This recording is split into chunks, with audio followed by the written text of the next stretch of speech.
see as the role of the possible climate change? Are you involved in that at all? I'm interested in, does that play into your strategy here at all? Well, I think you may know that the House Energy Committee just passed a bill that would impose a cap and trade system in the United States. And based on the action so far in Congress, this bill is likely to pass as a support of the administration. And so we expect that to be a part of the future. However, when we make an investment like in Flex Energy, we model the profits solely from selling the electricity. We assume zero value to the carbon credits. If this bill passes, those carbon credits will have a lot of value, increasing the profitability of the investment. But we adopt the risk-averse view that you don't assign any value to any future improvement in the regulatory environment. So we don't assume that anything favorable, more favorable, is going to happen in the future than has already happened in the past. But we welcome this change. Now, one of my partners is an expert in that particular area. I'm not. So I can't speak with a lot of technical precision about the trading of carbon credits. But I think it's fair to say that if you had to assess probabilities, the United States is going to convert to a system of trading these credits, and there'll be an enormous amount of money made by, give all these Wall Street people who are now unemployed something to do, because it plays to their strength. They're all quants, they love computers, and they'll be able to program all the computers to buy and sell carbon credits, and they'll have a lot of fun. That's not really what we do. We think that's risky kind of stuff, and it's for other people. What we like to do is build companies, build real companies. Are you a member of the climate exchange? Do you participate as a provider of capital? That's not what we do. All the companies we invest in are private companies, and they, as private companies, may one day be selling credits to the exchange, but that's not how we make money. We basically want to buy into a company when it's smaller and sell it when it's bigger. Any other questions at the back? Yeah. How does water help make money?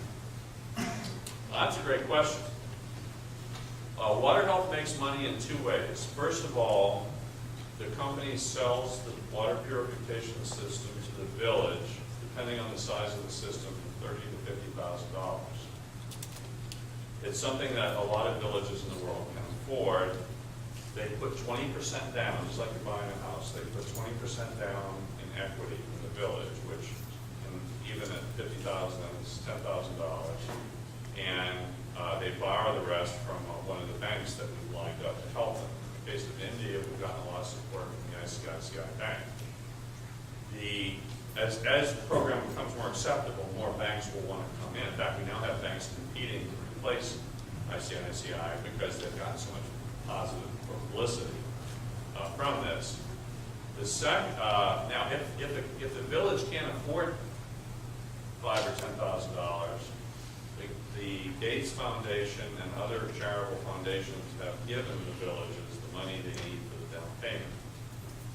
The system works better, though, if the village takes ownership and pride of ownership in owning their water system.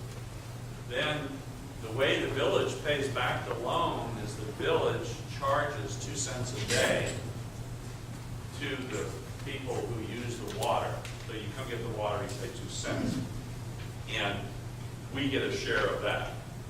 So at this point, Water Health is grossing about $7 million a year.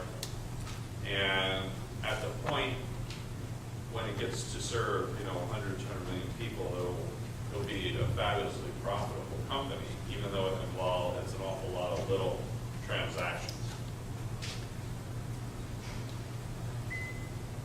Any other questions?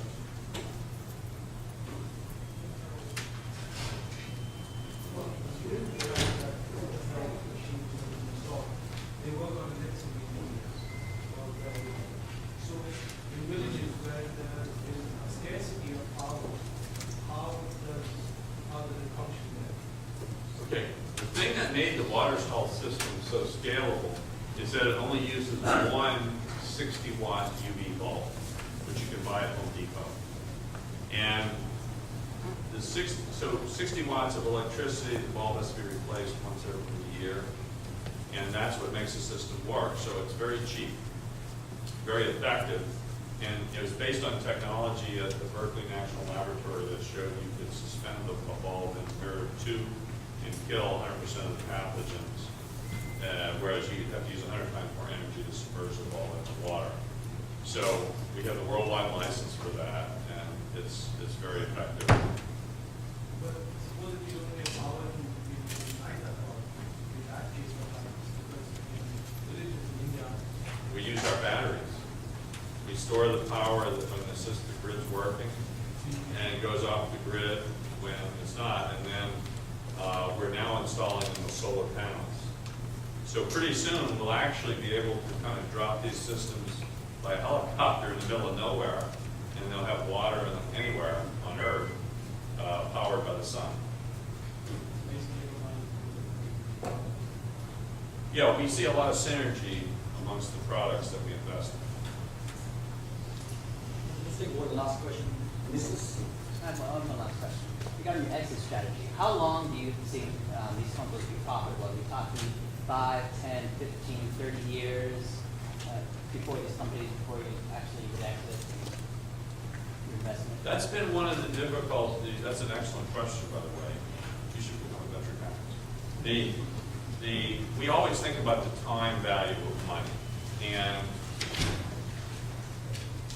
the difficult part of this space is that to take a company like WaterHealth and grow it to the point where we can exit at the kind of multiple we want to exit at, which is enormous. It's going to take 5 years to do that. And we may be surprised by joy and be able to flip a company, but that's because we choose not to do financial engineering, because we choose to basically build real companies. That takes time. It takes time to get the right people. Sometimes you got the wrong person in a key position. You have to put in the right person. It takes time to build a real company. And so the mood of today's world is not to invest in anything long term. People think today, there are people on Wall Street who think 30 days is too long to wait for a return. And people want instant, returns. And so the environment in today's world of finance is not conducive. I mean, people practically fall off their chairs. It doesn't take 5 years to get a return, but who wants to do that? So we are sort of relegated to, we can get our money from only 3 sources.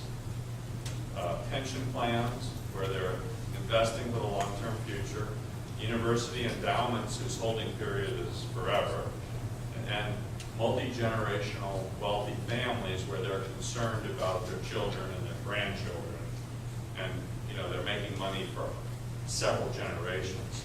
So you have to have, I think one of the speakers mentioned this is a long-term process.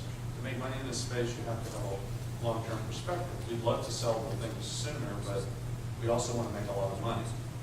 And most of the growth, most of that, the fabled hockey stick, comes in sort of the 4th and 5th years.